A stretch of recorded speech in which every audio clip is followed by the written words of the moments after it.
listening to the best of the Martha Zoller Show. To hear the full show each day, tune in to AM 550 and FM 102.9 WDUN or log in to accesswdun.com and click the Listen Live button from 9 to 11, Monday through Friday.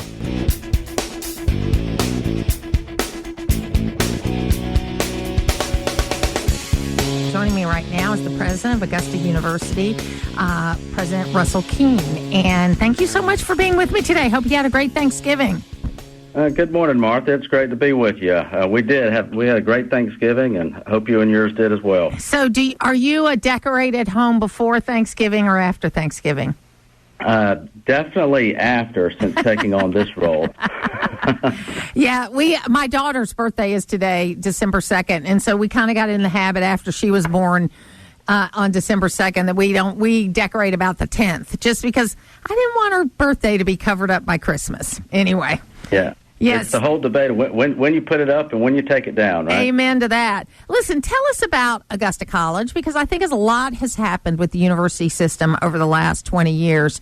And there's been a lot of mergers and a lot of different schools going to different places. Of course, I saw in that ad, my husband went to MCG, and I know there was a big discussion about what to call the medical school after it became a part of Augusta University. But tell us a little bit about that. Yeah, so, well, thank you. Thank you for the opportunity again to talk about Augusta University. Augusta University is really the result of two institutions coming together over a decade ago, and that was the Georgia Health Sciences University and the former Augusta State University that basically made it the Augusta University that it is today. And today we still have and are proud to have the Medical College of Georgia with an almost 200-year history here of providing physicians and healthcare workers throughout our entire state. We're also home to the Dental College of Georgia, the only dental college in the state of Georgia. But we have 11 colleges and schools here, including cyber and all of the liberal arts that you would imagine. But our focus is health sciences. Our mission is research and translational research. And what we do at Augusta University, as home of the state's only public academic medical center, is we prepare and train the next generation of healthcare providers, but we prepare them in a way that they continue to stay inquisitive about research and the latest trends in technology, innovation, and healthcare as it relates to making Georgians healthier. I think that's so exciting. And as I mentioned before, my husband graduated from MCG in 1984 and has been a practicing physician in Georgia in primary care all that time and career. He closed his office about 6 years ago, and then now he is the physician, the medical director at the Hall County Detention Center. And it's so interesting because it's a great way to practice medicine, because it's a population that really needs you, but also you don't deal with insurance. You get to be a regular doctor. And it's pretty exciting, actually, what he's doing right now. Yeah, that is. I was actually had heard about him, read up on him, for a while. We were in correctional health care, but it doesn't surprise me that he's continued to do well. But I'm really glad to hear that we've got more and more that are serving our state. And we tell folks all the time that if you look at the number of physicians in the state of Georgia, 1 in 5 physicians received their education at the Medical College of Georgia at Augusta University, and we couldn't do that without the 8 statewide campuses that we have with health systems scattered throughout, and the literally thousands of alumni who continue to help train our medical students.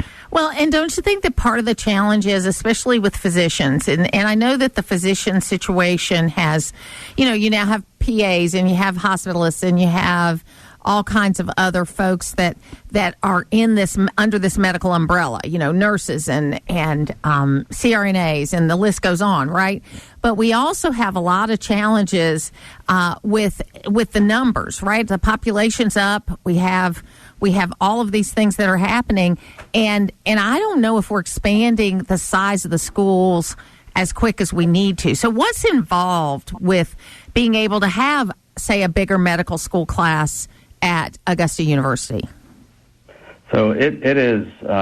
There's a lot to it, but a lot of it really revolves around the partnerships that we have with health systems throughout the state to provide clinical rotations for these students. Yes. The Medical College of Georgia is the fourth largest medical school in the country when you look at the first year class size, and that's continuing to grow. We have 304 students per class, and so many of them here, but they are. We just opened up a 4-year campus in Savannah, as we decant Athens, and opened up a 2-year campus with Wellstar Kennestone in Atlanta. And so we continue to find ways to educate our students. But we're also, with many of our partnerships with Wellstar Health System and the digital health arena, training our students to think about, if you think about the old house calls that physicians used to be able to make, you put that with the technological twist to it, and all of a sudden with the digital delivery of healthcare, we can do much of that today. And we've got one of the fastest growing digital medical research and delivery centers in the state, and then we're aiming for the country, and we want it to be a model for the country to use to deliver healthcare. And I think in doing that and having these partnerships, you're going to continue to see the state get healthier and healthier. And with the transition you've made to being Augusta University and the focus on healthcare, as well as how you're growing in the cyber world because of because of having Cyber Command right there in Augusta, and also the other things that you do, how do you think people find out about Augusta University? Because I'm so glad you ran this at. Look, I'm a double dog. I went to the University of Georgia. I met my husband at the University of Georgia. 3 of my 4 kids went to the University of Georgia, and the other one went to Georgia Tech. So I know how dominant Georgia Tech is. And, on Saturday when we were on the ship with our 23 Zollers, they did not have the feed for the Georgia Tech game, and there was almost a mutiny on board, okay? So it was because it was a cruise out of Jacksonville for a 5-day cruise, and there were a lot of folks from Georgia on this cruise. And Alabama fans, too. They didn't play the Alabama-Auburn game either. So I think whoever was choosing the games did not understand the power of the SEC. But with all that said, Augusta University may not be the first university you think of. How do you, one, change that so that more people, it's a large university, it offers the same kinds of things, and 2, how do you recruit for Augusta University? So, well, thank you for the question. I'm also I'm a proud product of the University System of Georgia. I got my undergrad and master's at Georgia Southern and my doctoral degree at the University of Georgia's Institute of Higher Education. And so I, too, am a fan of them. And we partner with Georgia Tech and University of Georgia, a number of our schools within the system. And as we began, so I've been serving in this role for about 16 months now. And one of the things that the Chancellor and the Board of Regents charged me with is to continue to elevate the profile of this institution, to let folks know, not assume, that people know the impact that we're having on the state. And when you kind of look at the Georgia Tech game, these in-state rivalries, anything can happen. And in many ways, we kind of considered this the in-state Super Bowl, and we approached that with our team as such. What could we do to help draw attention to the life-changing, life-saving education, research, and clinical care that we provide at Augusta University in a way that doesn't just get glossed over like many other higher education institutions advertise and market themselves. And so this idea came about, and we had, as part of that, these are our physicians that are actually in the commercial. We had a neurosurgeon and pediatric oncologist that actually is going to phase 2 and 3 of clinical trials for Georgians. We had orthopedic surgeon and urologist and dentist, and we had students. And those students they hail from Hazelhurst, Waynesboro, Douglasville, Perry, Alpharetta, and Columbus. And the whole idea was that we use the talent here, we kind of ham it up for a minute, but and then we draw it back to the main thing of what we do, and then ending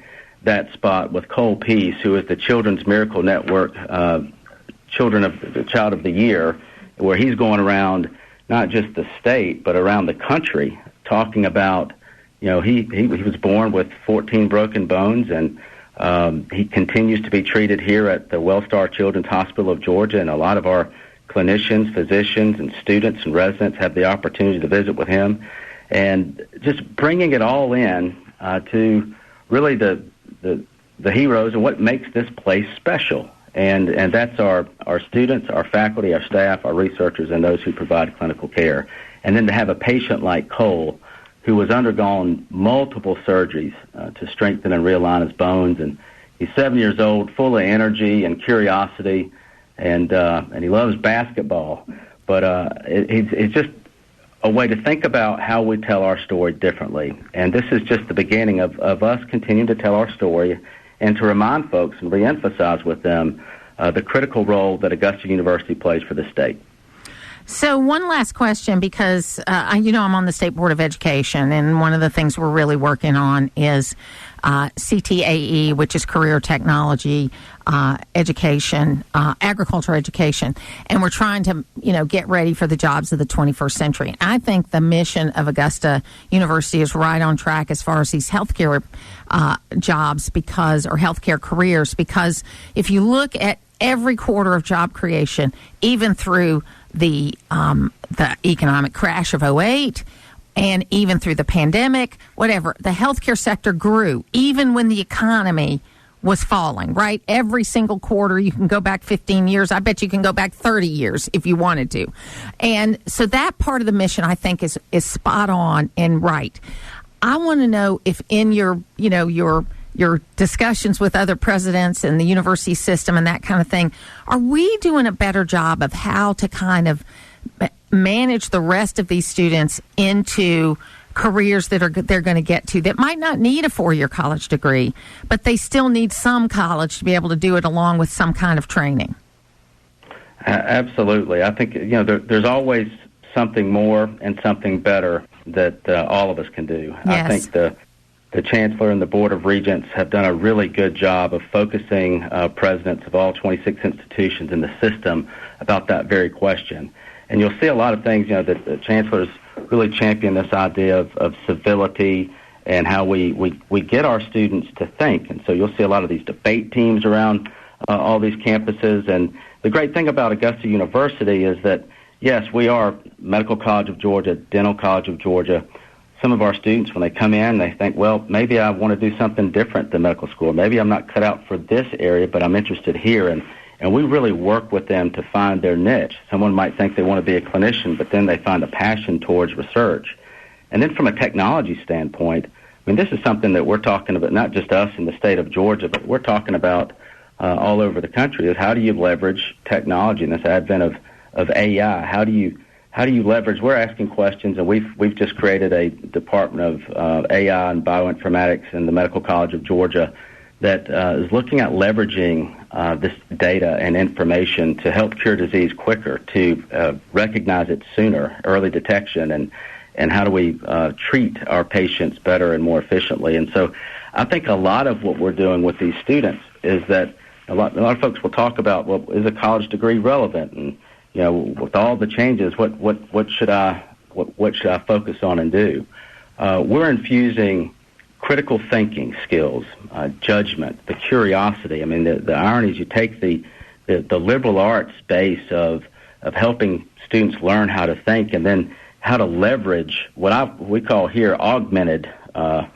Instead of AI, artificial, we say augmented intelligence, because you're still going to need that discerning voice, that discerning thought pattern. So we want to teach our students how to leverage it and use it and think authentically.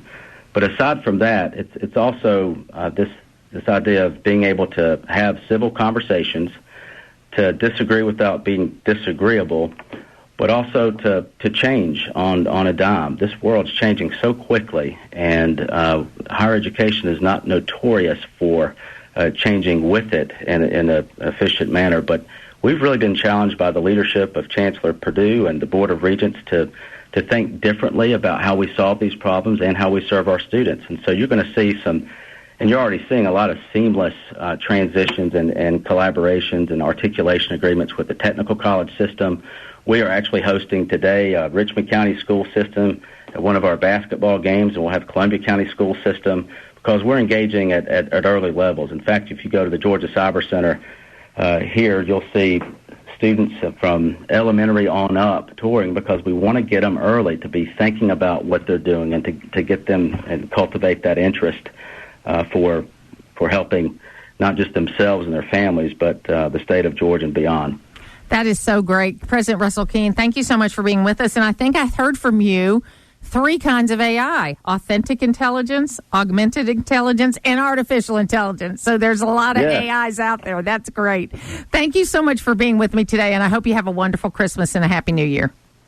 Thank you, Martha, and I hope you have a Merry Christmas and a Happy New Year as well. It's where North Georgia comes to talk. It's the Martha Zoller Show on AM 550 and FM 102.9 WDUN. I am so happy to welcome Jonathan Lipnick to the show today, who traveled with me in Israel and who was our kind of fearless leader on our tour guiding around the area, who could answer any question and who really helped us see the fabric and the color and the time of this complicated area that is Israel. Jonathan, thank you so much for being with me today. Thank you so much, Martha. It's a pleasure to join you. So tell us a little bit about you and your background first. Okay, so I grew up in the U.S. and on the East Coast, suburbs of New York City, Westchester County, New York, and went to college in Indiana at IU in Bloomington, and then really, had no intention of ever living in Israel full time. It's really kind of a series of serendipitous events that happened after I graduated IU and did a kind of year abroad. I got a fellowship to study at the Hebrew University in Jerusalem for the year right after my senior year in college. And, again, it wasn't really in the cards for me, except that I married an Israeli woman. I got married during, kind of the year after that. And she grew up in Jerusalem and is kind of what kept me here. So I became a tour guide, a licensed tour guide here in Israel, and eventually did some academic work in religious studies and sort of merged the two to kind of create a career for myself in educational tourism, surrounding Judaism and Christianity mainly. I live in Jerusalem. I have for the last 20 years. And that's how I met you, Martha, when I was doing, as I do many groups through APAC, take people around, on kind of a whirlwind 1-week tour of, the country, and giving people a sense of geopolitics, but also the deep historical roots. So Jonathan is the author of a course called Exploring the Biblical Land of Israel, and he is the Dean of Faculty at the Holy Land Studies in the Israel Institute of Biblical Studies. And yes, I met you climbing a lot of stairs. I have been trying to climb as many stairs since then, and it has been hard to do. But what I loved I think my favorite part of the trip was in Magdala when we saw the excavation of the first century synagogue. And prior to that, the day before, there was also this great moment of the Western Wall, and where we had seen, you had explained that synagogues were kind of a first century development, that prior to that you had these temples and then they became synagogues. Am I getting that right? And it was so interesting to find a synagogue excavation that maybe Jesus preached there. Oh yeah, it's definitely one of the must-see sites. It's quite, what's unique about it is that it's very, very recent. Right? If you would come to Israel on an APAC tour, or really, any kind of a pilgrimage through a church group or something, and you'd come here like 20 years ago, you would not have been taken to Magdala because it was all underground still. So it's quickly becoming, a sort of A-list site for Christians as well as Jews. So, just to kind of flesh out a little bit of what you were talking about with the history of a synagogue. In the first century BCE, right, the temple in Jerusalem was still in existence, and that's when you begin to have this kind of move from a temple-based Judaism, right, which is really based around animal sacrifice, and it can only be, done in one place, which is the Temple Mount in Jerusalem, Mount Moriah, People would make pilgrimage there 3 times a year if they had the means to do so. And someone, who was from the Galilee, like Jesus was, probably did not have the means to come 3 times a year. They maybe would come once, if at that. And so if you're kind of in one of these far-flung, satellite towns, villages like Nazareth or Capernaum or Magdala, and you don't have the means to constantly go up to Jerusalem to offer sacrifice, then what you eventually are going to start to create are these kind of surrogates, which are, basically meeting houses. And that's what actually the word synagogue means. It's a Greek word that means a place of assembly, a house of assembly. In Hebrew, we would call it a Beit Knesset. And you can hear that word Knesset is really the same word that we have for our parliament in Jerusalem today, the modern, House of Parliament, where the 120 members of the Knesset meet.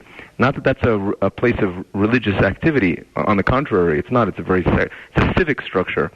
But what it has in common with a synagogue is that it's a place where kind of community decisions are made, and that's probably what the function was of that early synagogue that I showed you, that we all saw together in Magdala. It was built when the temple was still in existence. Probably in the final years before the destruction of the temple in 70 A.D. And because it's built, in a town called Magdala, which is associated with, Mary Magdalene, most famously, we have every reason to think that Jesus, when he was an itinerant preacher on the shores of the Sea of Galilee in the year 20 or the year 30 A.D., he would have, probably crossed through that synagogue and, probably preached there. It's funny, when I was thinking about this, I was thinking about in relationship to Christian history, where much later in the 1500s, you had the Catholic Church that was dominant, and there were these cathedrals, and they had, monasteries and nunneries and all that kind of stuff. But it was more, it wasn't as big as a temple where you had to go 3 times a year. But the cathedrals were very formal, and a lot of people didn't understand the language that was being spoken there. And of course, people didn't read the Bible. And then you had the Reformation that came along through Martin Luther, where it began to sort of, make more public and make more available the ability for people to worship. And then the concept that's come out of that, I think, is evangelical Christian theology, where you study the Bible and your relationship is personal between you and Jesus or you and God. So I saw a similarity there, really, going from this temple, which is very formal, right? Very formal, lots of rules, all that kind of stuff. And I'm sure there were rules around the synagogues too, but they're more community-based. Absolutely. What you're describing is a kind of process of sort of democratization or egalitarianization. I know those are kind of big terms, but what we're talking about is basically bringing religion down to the level of the common people, which is certainly not what was being done in the Vatican in the in pre-Reformation times, or in the temple in Jerusalem, right, where it was basically a small kind of aristocratic club of priests who were sort of doing religion on behalf of the people. People would basically pay a fee to come into the temple and to observe the sacrifices which were happening on their behalf. And what happens in the Jewish faith is that because the temple was destroyed in the year 70 and never rebuilt, it's not that people didn't want to rebuild it. They certainly did. They just couldn't. It wasn't possible. The Roman Empire, would not allow that to happen because the temple had been used as a kind of like a stronghold. It was basically a rebel stronghold where the zealots barricaded themselves. So it had this kind of political overtones that were too contentious. It was too kind of dangerous to let the Jews do that. So what happens is that the Jews, they make, lemonade out of lemons, in the sense that they're not able to restore the temple, the third temple, and they create this, what we call rabbinic Judaism, which is, a surrogate. At the beginning, it was a kind of Band-Aid. It was a sort of, temporary solution, but it becomes, the new religion that all Jews today, whether they are Orthodox or Reformed or Conservative, any denomination of Jews, people are essentially praying in lieu of sacrifice. They're in these kind of portable sort of shrines, which we call synagogues, which are, really very, very similar to churches in the sense that it's actually what the word ecclesia or church means. It's basically a place of gathering, an assembly, where you read scripture, you hear a sermon, you sing hymns, you sort of make decisions on behalf of the community together. It's basically it's a house of worship and not a house of sacrifice. And so there's absolutely something very, very similar, a kind of common denominator between the rabbinic movement of the first few centuries after Christ and the Protestant Reformation. Absolutely. Yeah, see, I'm a firm believer that it is in part of the human soul to search for God. And he may take different forms for different people, but that if you don't find that, whether it's Judaism or Christianity, it gets filled by things that maybe we don't like very much because people are searching for that something better than themselves, bigger than themselves. And you can fill that with good things or you can fill it with bad things. And, I know that's a simplistic view, but it's what I believe. And I was so touched by the tour we took where people are always discovering and finding things, whether it's the temple in Magdala or the path into the temple that we looked at in the city of David, where there are stones that Jesus probably walked on. But it was the piles of stone that were pushed off of the top of the temple when it was destroyed that I guess were found at some point in time. But as you explained it, that these piles were left there as a reminder of what happened in 70 AD. Yes, it's what you're referring to is excavations that were done, kind of at the Western Wall, but not the famous Prayer Plaza section of. I don't know how many of your listeners have been to Jerusalem and have seen. You certainly have seen, images on in the media or online of the famous section of the Western Wall where people pray. That has become a kind of open air synagogue that is used by Jews as well as Gentiles. Basically, it's a remnant of the enclosure which was holding up the temple. Now, it's actually a very small section, maybe 10% of what was really a very, very long retaining wall that ran the entire western side of the temple. And what you're just referring to, these kind of piles of stones, are things that were discovered in 1970 or in 1975 following the Six-Day War, following Israel's conquest of the eastern side of Jerusalem, the old city, that resulted in the reunification of East and West Jerusalem. And for the first time really ever, Israeli archaeologists were able to dig up not exactly the temple, right? They weren't able to get up on top there for reasons that are kind of complicated. I'm not going to go into it right now unless you really want me to. That's but all basically right. down below the Al-Aqsa Mosque, alongside the Western Wall, is where a lot of archaeology was done because Israel has jurisdiction there, and they were able to find kind of a really rare example of a moment frozen in time. Generally, when archaeologists are digging through the layers, it's very kind of approximate. They assume that this is something from somewhere between the 6th and the 4th century BC. Right, so with a very large margin of error. When you find this pile of stones, which is on top of the main street of Jerusalem, pieces of the Western Wall pushed down, it's not just a particular century or a particular year, it's a particular day. It's the 9th of Av, which is basically the 9th day of August, in the year 70 AD, which is the day that kind of cataclysmic destruction happens when the Romans basically put an end to what had been a 4-year rebellion against the empire. And in order to make sure that the temple didn't become, a stronghold for a second rebellion, they pushed down not just the building itself, where the priests were overseeing the sacrifices, but also the entire platform.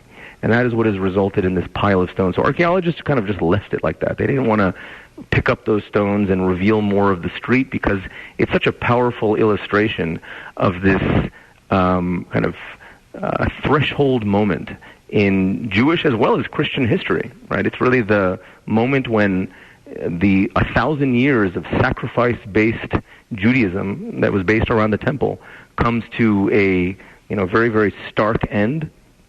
And then two new religions are going to be born from that: Rabbinic Judaism and, of course, early Christianity, which leads to, today, a variety of denominations, but it's a far larger religion. Christianity has 2.2 billion adherents worldwide, whereas Judaism has maintained a rather modest size, something around on the order of 15 million worldwide. Jonathan Lipnick, we could talk all day, and folks, you just heard a little bit of what I got to hear, and where it was very common for him to say, I'm not going to go into this because it's too hard to explain unless you want me to. But let me explain this. And it was a fantastic week. We're going to be back, and I appreciate so much you giving us some of your time today. Well, thank you so much. And I just want to, reiterate some of the gratitude that I expressed before you guys all got on planes and flew back to the U.S. We're really so thankful and humbled by any visitors that we've had over the last 2 years when Israel's been going through some tough times. And so I just want to invite your listeners to take you up on all of the interest that you're sort of cultivating in Israel. And if people have any interest, please reach out. I'm sure they'll provide contact information, and we'd love to have you come visit Israel. Absolutely. Thank you so much. Best to your family. Thank you. Thank you so much, Martha. Take care. Putting the talk in news talk. It's the Martha Zoller Show on AM 550 and FM 102.9 WDUN. Randy Davidson is joining me right now from Georgia Entertainment, and we're so happy to have him here because we try to get together and talk a little bit about the entertainment business. How are you? Martha, thank you. Thank you for always keeping this on track, and following up. We love talking to you, and we're so happy, that the creative industries, which includes film, is part of the economic development conversation now. And it's a lot of that goes to you from going way back and understanding that drives hotel nights, it drives catering business. It's a great economic tourism. It's a great economic driver. So I really appreciate you having me here again. And I have to say, before you say anything, if you guys have not seen the studio or looked through the window in the square, you've got to come down here and take a look at this. I just walked in. I'm immediately blown away. Not that the other place was not nice, too. This is really, Isn't really it great? Cool. We get to look out here. A lot of times we have kids out there going to field trips. We've got a Kilwin's ice cream right next door that they don't open till noon, but they do these candy demonstrations for field trips, and so you get to see kids going by, and so yeah, it's a great location. You feel like you're right in the middle of things, which is so great, which is so good. And I think you're right about the entertainment business, and but it's changing here in Georgia, isn't it? Because what I'm hearing and reading is, first of all, it's been the worst movie year I think ever, and in a long time. And then there's more movies being made in Europe and places like that. So we've got more competition, don't we? We definitely do. I mean, we've had a little run of it's been an interesting run, just briefly. The pandemic stopped it all, and no production was anywhere. And then Georgia, being the leading economic, force it is in the country, was the first to open up, and we plowed through and did $4.4 billion in film right away. And then since then, there's been a couple strikes but the way film is being done has changed. People are not putting $100 million. There's less Supermans and, Avengers and things like that being done, just because the distribution channels, the way people consume it, and think about yourself and your, all of your loved ones, like how they're consuming it, they can really niche into something, and it doesn't take, 10 million people to make a story or a film a success. You can find your niche and find support around that. So it's evolving. And just you mentioned overseas. Overseas has been a very difficult challenge for all the states, not just Georgia, because going overseas, they don't have to deal with the union. They don't have a health care requirement. They are launching their own incentives that are really competitive because they understand what we chatted about at the top of this segment, which is the economic benefit of getting a film there. And so there is a lot of competition. So we're very happy about where we are, and we can chat about that later. Our position being in the state or in the country, Georgia's still. I'd still rather be Georgia than some of these other places. Yeah, well, I mean, we still, of course, have Tyler Perry Studios here, and there's still Pinewood Studios here, and we've got the film school. Well, Trilith is now. Or Trilith is what it's called. Yeah. We've got the film school, and we're training people in those fields, and I think that's great. And but my nephew works doing sets, and he's worked on like the really big, the big Moana 2 he was on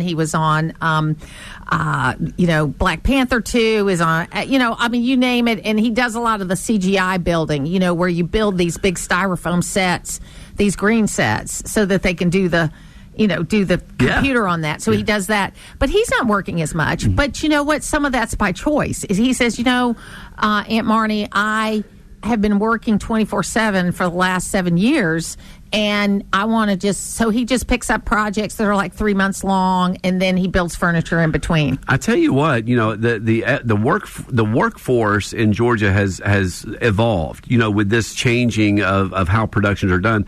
I have a lot of friends in this industry that are taking advantage of Georgia being a great spot for conventions and conferences to come to, because guess what they're doing? They are building a stage. They are putting lights up. They are memorializing that conference. They're live streaming it. They're documenting it. So a lot of the people in this industry have compensated for the work and the less $50 million productions and so forth by riding on the coattails of another area that is driving growth in Georgia, and that is Georgia is a great spot for folks to come here and to hold their annual meetings, their annual conferences, and so forth. And I know I've got to mention this because I know last year you tried to come to our Signature 100, which we held at Assembly Studios, which is an example of what Georgia's film credit has done for the state. That was a vacant spot for 9 years, and Gray Media, Hilton Howell, and those guys, they put 22 sound stages out there, and so we had our event there last year, and you couldn't come last year. This year, our Signature 100 next Thursday is at Trilith Live, which is a $400 million development in the town at Trilith. They've already got 32 stages, but Trilith Live is an amphitheater. They're doing game shows there right now. The 1% Club is shooting there. And we are the first event that is going to be inside of Trilith Live. And I'd like to invite you to attend if you can. So what is happening with movies? Because it seems to me it's a little bit like, we're old enough to remember, Tuesday night at the movies on ABC or whatever it was, and they do first-run movies on TV. And so, for example, Wicked, the follow-up to Wicked came out this week, and a few months ago, you were able to start watching Wicked on Peacock. Okay, so you didn't have to go to the theater. And I'm a Downton Abbey fan. I went to the movies. I went to the theater and saw Downton Abbey. I spent like $1 million. No, I did not really. But between the ticket, I even got senior tickets. But between the tickets and my popcorn and my just for me sitting by myself in the theater, was like $50. It's expensive. It's not cheap. Okay. Right. And not that it should be cheap, but it should be more affordable for families. You're going to take 4 kids to see Moana 2. It's going to be, 2 parents and 2 kids. It's going to cost you $150 to do that if you get the popcorn and the drinks and all that stuff.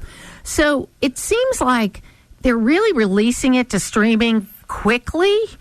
And so I know they get paid for that too, but it does deter people, I think, from going to the movie theater. So is the movie theater done? No, the movie theater's not done. Definitely not done. There's lots of directors that are requiring a movie release instead of going to streaming. Yes. So and they know that they have a big fan base for the surround sound for the experience. But the economics of it generally, though, the facts are that more and more of the content is streamed, and it is watched at home. It is watched on YouTube. It is, and you asked what's happening with the movie industry in Georgia, and really that's what's happening at places like Trilith, like Shadowbox, like Cinelise, and Assembly. They are really trying to niche up to smaller independent creators. Mm-hmm. For example, you've got American High, which just signed a deal with a studio here in Georgia at Trilith. they're not even on TV or in the movies really, or but they have a production schedule like no other, and they are producing for their core and niche audience. Tyler Perry's another great example. I mean, he's got his core audience. He's running right into his niche that he wants to serve, and they've got programs and they're shooting all the time. So really, I feel like Georgia's next evolution is that we invest in our own creators, our own stories, and we take this soft power of being able to share our own stories and culture from the South, and that's what we talk about when we go to Cannes and Sundance and all these other places is, the Southern hospitality that we have here, the stories we have here. We're a great place for creators. We're a great place for you to bring your products. We have great workforce. So I feel like we're still in great shape. I mean, we're shooting Tulsa King season 4 here. We've got Will Trent is still here. We're doing the Gates soap opera. So we're busy. I mean, it's just that we have a lot of competition, not only in from other states, but really mainly, as you mentioned, around the world. So we had, it was 3 or 6 months ago, we had Sylvester Stallone down the street here doing a segment there, which is kind of interesting because he seems like he's having a little comeback. Yeah, he is. Yeah. He is. A little Rocky moment. Yeah, and this area right here in Gainesville, Morgan and Regina and all the team here, they're at events trying to recruit productions, letting them know that this community here is very friendly to film. We want you to come. We want you to show our assets in this town, and there are many assets in this town. So that's what it takes, because what happens is you get a production here, you get those nights in the hotel, you get the catering, not just catering for a day, but catering for 2 weeks, like a different type of project. You got, other professional services.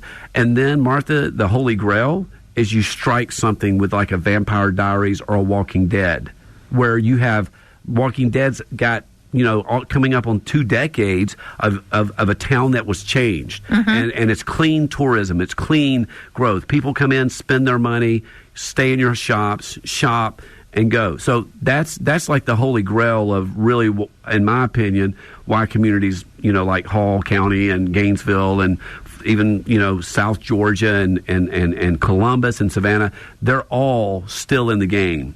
Because, Before we talk about your new venture, I want to talk a little bit about the purpose of the event for next week. And tell us more about that studio, because I called it Pinewood. You corrected me because, I'm an old James Bond fan. That's why I called it that. But go ahead with that. Well, have you been down there, Martha, to the town of Trillis? Okay. Yeah. All right, good. So it's Dan Cathy's vision, of the Cathy family of Chick-fil-A, and they have built an incredible town there. All the businesses there donate back into the community. There's the studios there. There's a Trillis Institute, Trillis Foundation, and now Trillis Live. And every year when we do our Signature 100 event, we pick a place that's really unique. And this year, we knew this was coming online, Trillis Live, and we knew the investment that they were making in there, and they asked us to have our event there. So we will have 800 people there. It's who's who. It's invite only. We have folks from L.A., New York, and around the country coming in for this event. And we have last year we had 50 legislators. I mean, it's a very powerful group of folks that come into this area. So it's next Thursday night? It's next Thursday night, yes. And so you can email me if you're interested in an invitation and receiving one. We'd love to have you there. We give away the Creative Champion of the Year that evening, the Entertainment Entrepreneur of the Year that evening, and we release our next edition of our Creative Economy Journal, which is a very beautiful piece that was done by the future creative workforce of Georgia, SCAD students. So we're using, they designed last year's, and they did wait till you see this thing. It's so pretty. We have one for you that will be delivered up here. So it's a great time for us to sort of reflect back. It's just ahead of the legislative session, which to me is an important thing. We're not only covering this, we are trying to educate and advocate that the creative industries is not just an, oh, by the way, nice thing for a community to have or a state to have. It's part of economic development. Well, and you've got to be paying attention to all the discussion around the election and eliminating the state income tax, which would mean eliminating a lot of these tax credits that are being done And I just don't know how they're going to make. I'm in favor of lower taxes. I'm in favor of absolutely. We're surrounded by states that either have lower income tax than we do or have no income tax. Now they have higher sales tax, they have higher property tax, they have higher gasoline tax. You're going to have to get it some way, but I'm sure you're watching that very closely. Oh yeah, absolutely. I mean, we're very friendly with all of the legislators. Like I just mentioned, we'll have a bunch of them at our events. We have great relationships with both sides of the aisle. I mean, in the film and entertainment industry, every time there's a vote on something that makes it to the House or the Senate, it's a landslide. Which you cannot find that in California, New York, whatever. It's like 200 and something. I've added it up. 200 to, there's like 24 people in our elected legislature currently that won't really vote for anything like that. So, I know you've talked ad nauseum about the income tax, no income tax, and if that indeed does pick up steam and move downfield further, because there are a lot of obstacles for it to happen, and I'm for lower taxes too. It's not that you still can't have incentives to recruit a Rivian to the state or to keep an industry like the film industry employed. It does make it challenging because they immediately become things that can get into the narrative. And so my hope and my job really is to make sure that we right size that narrative to make sure that, hey, just because we have a film credit and there's no income tax, that doesn't mean that two can't coexist. It just means there is a path that needs to be aligned and moved down collaboratively with that same bipartisan support that we've always had. Well, and I think that it's a good, clean business, and it brings a lot of good jobs here. And I think that what a lot of people don't understand, they think about movies in terms of the two A-list actors that are in the movie. They are the least important people in this mix. I remember I got the former president of Tyler Perry Studios, who passed away last year. Steve, yeah. Yes. He invited me to come down and tour after I made this comment on a podcast that, they may be the most visible people, but the people that make the decisions are the bean counters, the accountants, the people that handle the money. They're the people that make the decisions. And what they don't realize is, yes, they may still import the two A-list actors from wherever. Most of the people that are working on this set are from Georgia. Absolutely. Yeah. I mean, we just held. Netflix spent $480 million on the last season of Stranger Things. $480 million. I think it might be the most that's ever been spent, or among the top spent even on feature films. They did a special showing in Atlanta at SCAD Show. They had crew there, and there was, and for our private screening, there was no actors or A-list. And tons of legislators came to that. They see that these are the jobs that our kids want to get involved with. You turn your back on this industry, you're turning your back on the future Well, and workforce. That's one thing we're doing a better job on. I'm on the State Board of Education, and we have greatly expanded our CTAE, which is Career Technology, Agriculture Education, and the film part of that, the kind of preparation to go to the film school that you have is better in the elementary school and high school levels now. There are things that kids can participate in. Because parents need to know what those jobs are. Kids need to know what those jobs are to be able to consider them. And so I think we're doing a really good job here on all those levels. And these are jobs that you can get out, get a minimal amount of training, and get out and start making money. Absolutely. And it's good. Absolutely. And even upstream from film, Martha, is creativity. So, I'm talking game. They may go into gaming, music, fashion, et cetera, et cetera. So it's even beyond film. It's our kids today are more creative than our generation ever thought of being. So we have a new project coming up, though. Tell us a little bit about that. We got a couple of minutes left. Martha, thanks for letting me share this. So we're launching Georgia Insider, which is a publication that will be for you and the governor and legislators and the CEOs of top organizations in Georgia. If your business or organization is impacted by policy, we feel like there's a niche and a need for a statewide publication that comes out every day, an intel sheet. You must read this to know what's going on. And I'm excited about our team that we've done. And for me, it helps me leverage like all the relationships that I have, within Georgia Entertainment, because it's some of the same people, the same legislators, the same businesses that are supporting that. this business will widen that lens and sort of give a policy business focus, and that is what we're launching on January the 12th. I'd love for any of your listeners, if they're interested in following along, they can go to GeorgiaInsider.com and enter their email address, and they will be added. To hear the full versions of last week's Martha Zoller shows, go to the podcast page at accesswdun.com, and you can follow me on social media at Martha Zoller.